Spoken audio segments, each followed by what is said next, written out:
Border पर अब चीन पर होगा जबरदस्त एक्शन। स्वदेशी हथियार पहले से ही मचा रहे थे तबाही, अब इजराइल ने भारत को दिए एक से बढ़कर एक हथियार।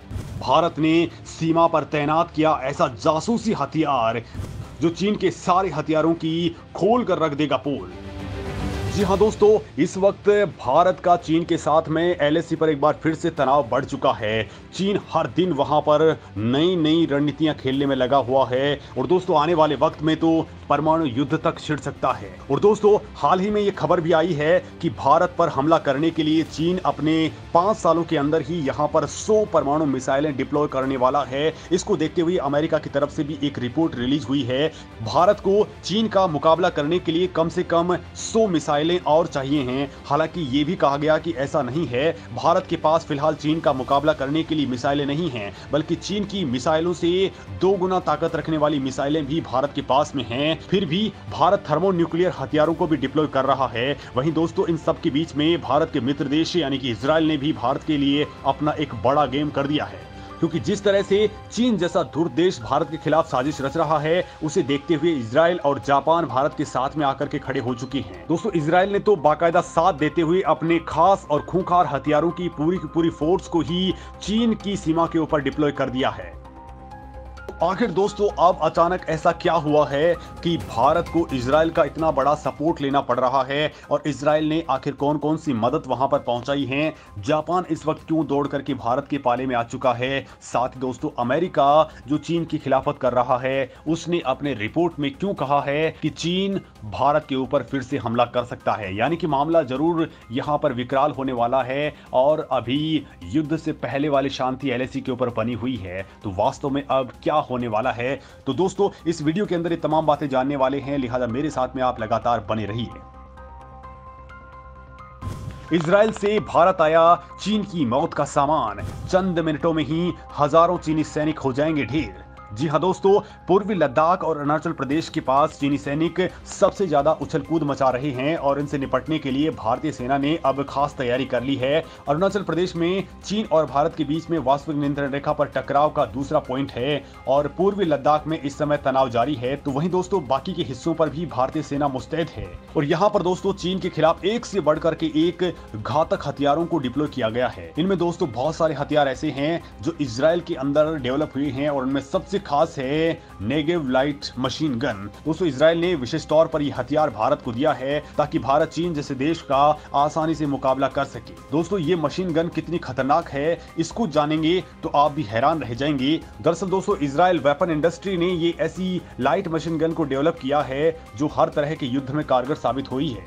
जब से ये मशीन गन तैयार हुई है, दुनिया भर में इसकी चर्चा होने लगी थी, क्योंकि दोस्तों नेगेव दुनिया की इकलौती ऐसी मशीन गन है जो सेमी ऑटोमेटिक मोड और सिंगल बुलेट शूटिंग के लिए प्रयोग की जाती है।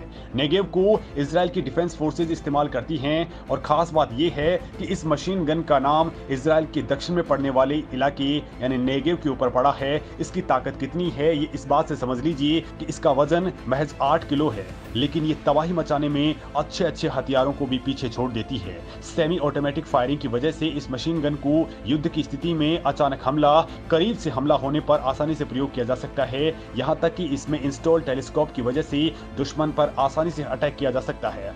ऑटोमेटिक मोड में ये मशीन गन 1 मिनट में 700 से ज्यादा फायरिंग कर सकती है। सिर्फ 8 किलोग्राम की इस मशीन गन को कहीं भी ले जाकर के फायर किया जा सकता है। यहां तक कि हेलीकॉप्टर, टैंक और नौसेना के जहाज से भी इस मशीन से फायरिंग की जा सकती है। यानी ये मशीन गन भारत की सभी सेनाओं के लिए इस्तेमाल की जा सकती है। दोस्तों डिफेंस एक्सपर्ट्स ने इसे भारतीय नौसेना में प्रयोग हो रही बाकी राइफल्स के मुकाबले काफी खतरनाक करार दिया है। वहीं दोस्तों भारतीय वायुसेना ने भी खुद को ताकतवर बनाने के लिए और इजरायली हेरोन ड्रोन्स को भारतीय हथियारों से लैस करने के लिए ऑपरेशन चीता चलाया है। इसके तहत भारतीय कंपनियों द्वारा बनाए गए अलग अलग हथियारों को पहले ही भारत में तैनात इजरायली ड्रोन्स और यूएवी से ज्यादा घातक बना दिया गया है। वहीं दोस्तों भारतीय वायुसेना ने भी खुद को ज्यादा ताकतवर बनाने के लिए इजरायली हथियारों को अपने साथ में ले लिया है, जिनमें हेरोन ड्रोन दोस्तों पहले से ही भारतीय सेना के पास में था, और अब इन हेरोन ड्रोन्स को भी भारतीय हथियारों से लैस कर दिया गया है। इनकी ताकत और भी ज्यादा बढ़ा दी गई है।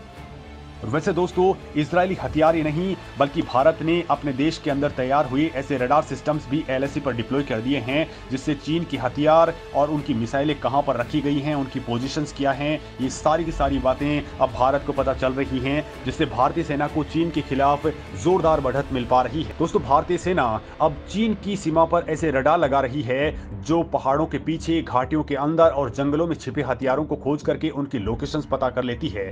भारतीय सेना ने पहले से ही रडार सीमा पर लगा भी रखे हैं, लेकिन अब इन्हें अपग्रेडेड करके माउंट वर्जन इनका डिप्लॉय किया जा रहा है। इसके लिए दोस्तों सेना ने भारत इलेक्ट्रॉनिक्स लिमिटेड को Swati MK2 weapon locating radar बनाने के लिए कहा था। हालांकि इसकी कीमत को लेकर के किसी तरह का खुलासा नहीं किया गया है, लेकिन दोस्तों इनका उपयोग ऊंचाई वाले इलाकों में किया जा रहा है। वहीं डिफेंस इंडस्ट्री के जानकारों की माने तो Swathi MK2 weapon locating radar का mountain version Swathi array MK1 version हल्का होगा, लेकिन डिजाइन एक जैसी होगी।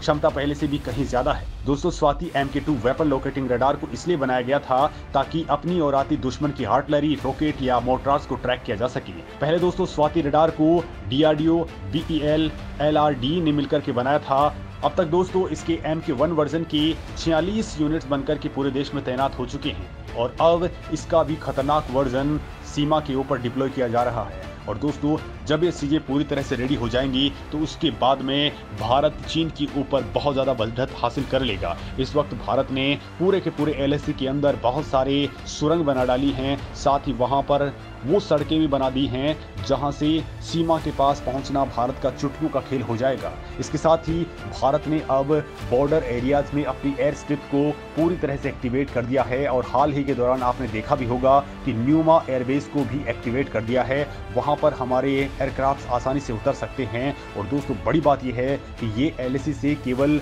50 किलोमीटर की डिस्टेंस पर है।